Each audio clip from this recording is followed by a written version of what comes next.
1 million d'euros de factures impayées. Voilà ce qu'ont dévoilé nos confrères de Mediapart. On a découvert qu'un certain nombre de prestataires des 500 ans du Havre n'avaient toujours pas été rémunérés pour leur mission à l'été 2017. La magnifique parade, les géants, les grandes voiles, plusieurs événements ont marqué ces 6 mois d'anniversaire, avec en point d'orgue des œuvres parfois pérennes installées dans l'espace public. Des artistes choisis par Jean Blaise, le directeur artistique d'Un été au Havre, et contractuellement rémunérés par le producteur de l'événement Artevia. Vincent Ganivet est le créateur de la catène de conteneurs. Il a bien été payé pour sa prestation, mais en prenant des précautions.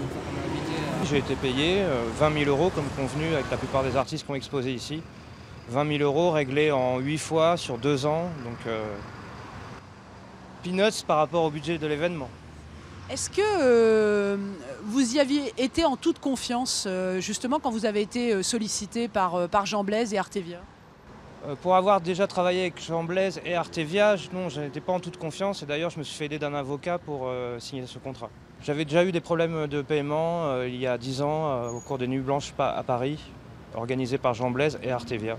Artevia, la société choisie en février 2015 sur appel d'offres par le groupement d'intérêt public, présidé par le maire du Havre de l'époque, Édouard Philippe, pour être le producteur d'Un été au Havre. Un prestataire placé depuis plusieurs mois en redressement judiciaire. Nous, c'est vraiment l'interrogation principale qu'on porte à travers notre enquête. C'est comment une entreprise dont le chiffre d'affaires était trop faible finalement pour porter seule l'opération a-t-elle pu remporter le marché ? Un questionnement qui n'a pas lieu d'être, selon la ville du Havre. Le groupement présenté par Artevia fournissait les garanties nécessaires. Il était de loin le moins cher et le mieux noté techniquement.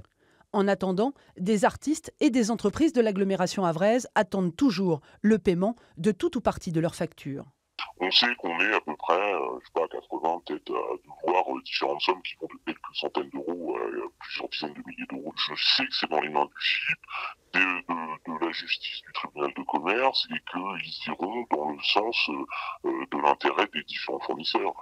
Une affaire qui mettra plusieurs mois à se régler.